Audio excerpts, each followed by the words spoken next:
Carta aberta aos sócios vascaínos, aos torcedores e à sociedade brasileira.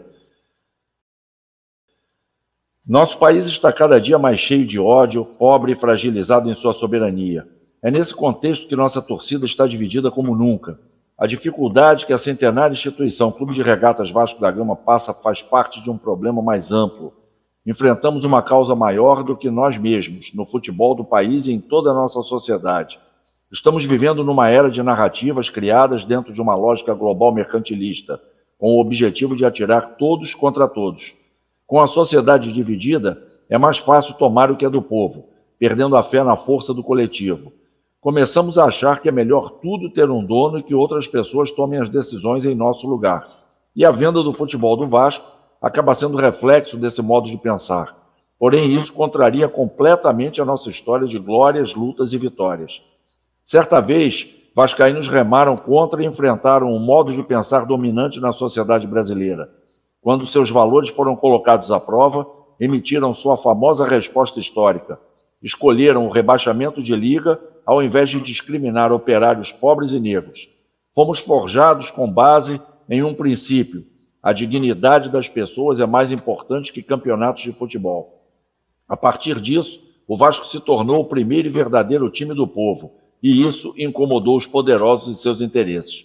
Relembrar esse enfrentamento nos faz entender o motivo pelo qual nunca fomos os preferidos da grande mídia, que sempre esteve a serviço dos poderosos daqui e de outros países. Esse ano, nossa torcida foi bombardeada pela propaganda a favor da venda do nosso futebol, divulgando-a como única solução, certa e garantida. Espalharam amplamente a promessa de um dos donos da 777 Partners, fundo de capital norte-americano, sediado em Miami, que está prestes a nos comprar. Abre aspas. Essa vai ser a última vez na história que o Vasco vai jogar contra o Flamengo com uma desvantagem no orçamento. Fecha aspas. A empolgação inicial de muitos vascaínos foi grande, não sem motivo.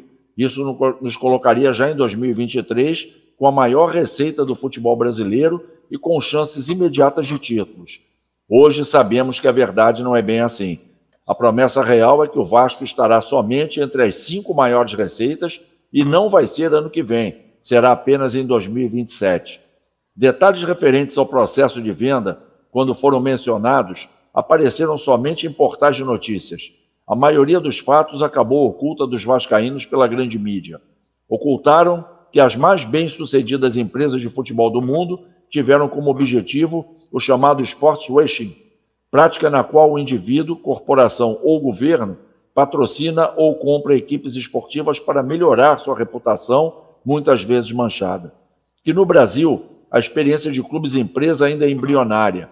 Em sua maioria são pequenos clubes criados com o objetivo de lucrar e revelar jogadores e vendê-los para o exterior. Poucos são os grandes que se aventuraram nesse tipo de negócio. No Cruzeiro, a divulgação inicial da venda foi de 1 bilhão e 400 milhões. 400 milhões mais 1 bilhão em dívidas, por 90% das ações. Virou 400 milhões na apresentação do Conselho. E no fim, após contrato vazado, viram que esse valor seria somente de 50 milhões. E o restante viria da receita do próprio clube em até 5 anos. Só os CTs Toca da Raposa 1 e 2 foram avaliados em 150 milhões. Hoje, após 4 meses do contrato assinado, o novo dono, Ronaldo Fenômeno, já recebeu ofertas para revender ações da SAF e ofereceu 10% delas pelo valor de 110 milhões. Ocultaram que o mandato da atual gestão que negocia a venda do futebol do Clube de Regatas Vasco da Gama ainda está sob júdice e que, ao negociar nosso futebol, a diretoria abriu mão da missão estabelecida por eles mesmos no documento, abre aspas, declaração de compromissos, fecha aspas, divulgado durante a campanha que era, abre aspas novamente, elevar através de conquistas desportivas nos territórios nacional e internacional as cores e os valores vascaínos, em especial no futebol, sendo de forma incondicional o representante máximo na defesa da diversidade na sociedade brasileira, em consonância com a resposta histórica, carta que consideramos o nosso batismo, fecha aspas. Ocultaram que durante a votação online da Assembleia Geral Extraordinária que decidiu sobre a inclusão da SAF no Estatuto do Clube, grande parte dos sócios, aproximadamente 6 mil, foram impedidos de votar. Ocorreram também várias ilegalidades, como a votação de 2 sócios já falecidos. Tivemos ainda ao final desse mesmo dia uma entrevista dada pelo presidente do Vasco, no qual ele afirmou, abre aspas, então, esse modelo se exauriu, se referindo ao clube associativo. Não existe mais esse modelo. O Vasco não tem saída se persistir nesse modelo. Infelizmente, a gente não construiu um Vasco para esse modelo. A gente destruiu o Vasco para esse modelo. É diferente. Fecha aspas. Ocultaram a pequenos pertais da empresa 777 Partners em gerir negócios de futebol e sua incompetência logo no primeiro ano da primeira experiência, o Genoa da Itália. O clube italiano acabou rebaixado após ter permanecido 15 anos seguidos na Série A, um campeonato onde apenas 3 equipes caem. Fora do futebol, a fama da empresa entre funcionários e ex-funcionários não é das melhores.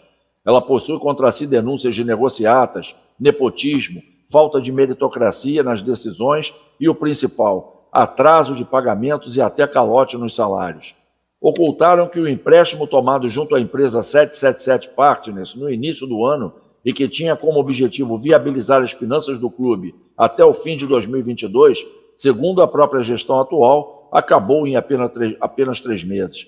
Ocultaram que existem outras soluções propostas por sócios e grupos de vascaínos que não vão acarretar na perda do controle acionário do Vasco sobre o seu futebol. Eventos como o acesso para a primeira divisão, a grande verba gerada pela criação da Libra ou a venda de jogadores podem desafogar as finanças no curto prazo, sem a necessidade de perder o futebol do clube. A assinatura do contrato de venda é para sempre e não tem volta. Ocultaram que no parecer da comissão especial, apesar de recomendar a venda, existem pontos de risco para a associação que estão sendo ignorados pela atual gestão. Nos pareceres elaborados pelos beneméritos Luiz Manuel Fernandes e Alexandre Bittencourt, são apontados riscos maiores ainda, como o conflito de interesses entre objetivos do clube e do comprador. Não há garantia da manutenção de investimentos nem opções de saída após 2026. Não há proteção contra revendas rápidas. O Vasco pode virar barriga de aluguel de clubes europeus. Sócios do Clube de Regatas Vasco da Gama perderão direitos. Possibilidade real de perda do estádio de São Januário. Falta de clareza no mecanismo de solidariedade pré-SAF. Não foram estipulados pagamentos extras pela compradora nem possíveis indenizações ao Clube de Regatas Vasco da Gama. Não há regras claras para evitar corrupção e lavagem de dinheiro. Faltam garantias de capacidade de pagamento pela compradora e existem desvantagens para o Clube de Regatas Vasco da Gama em caso de inadimplência. Por fim, ocultaram que o contrato ainda permanece oculto dos sócios, que votarão com base apenas em relatos da atual gestão. Recentemente soube-se que o tal contrato não será assinado com a 777 Partners, como divulgado amplamente pela mídia, e sim com uma empresa chamada 777 Carioca, que possui sócios ocultos e foi criada no dia 16 de fevereiro de 2022, 2 dias após a viagem de negócios do atual presidente do Vasco para os Estados Unidos. Essa empresa foi aberta no estado de Delaware, o maior paraíso fiscal dos Estados Unidos, que possui mais empresas que habitantes, famoso por incentivos fiscais e também pelas empresas de fachada para lavagem de dinheiro. Fica o nosso apelo aos sócios do Clube de Regatas Vasco da Gama. Não deixem a mais bela história do futebol mundial acabar. Vocês são os maiores responsáveis por termos o Vasco até hoje. Nesse mesmo mês, há 124 anos, nossos pais e avós iniciaram um legado de honra e valores que não visam unicamente o triunfo dentro de campo. Por isso, o vascaíno é um problema para a grande mídia.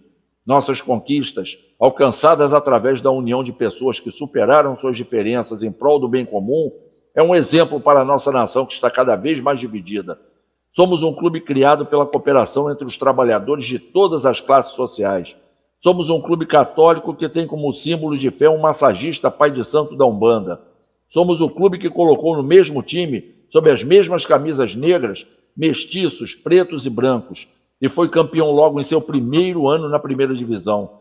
Somos o clube do homem, da mulher, do homossexual, do jovem, do idoso e da criança. Somos o clube da união, batizada pela cruz, que tem em suas mãos a solução para seus problemas e não deposita sua fé em gringos abençoados pelo Deus mercado.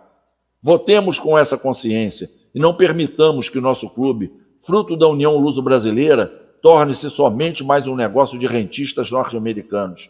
Já atravessamos situações mais difíceis e superamos. Construímos com nossos próprios recursos, suor e amor, a nossa casa, São Januário. O templo dos operários excluídos, o berço do salário mínimo e da CLT, que poderá em breve estar nas mãos de quem nada produz, de uma empresa que vive de especulações e apostas, e que agora quer jogar com a nossa maior paixão, o Clube de Regatas Vasco da Gama. E como diz a letra, eu vou torcer, aqui eu ergui meu templo para vencer. Eu já lutei por negros operários, te enfrentei, venci, fiz São Januário, camisas negras que guardo na memória, glória, lutas, vitórias, esta é minha história. Que honra ser, saiba, eu sou vascaíno, muito prazer, jamais terás a cruz, este é meu batismo, eu tive que lutar contra o teu racismo. Veja como é grande meu sentimento, e por amor ergui este monumento. Brasil, 3 de agosto de 2022, ano do bicentenário da independência.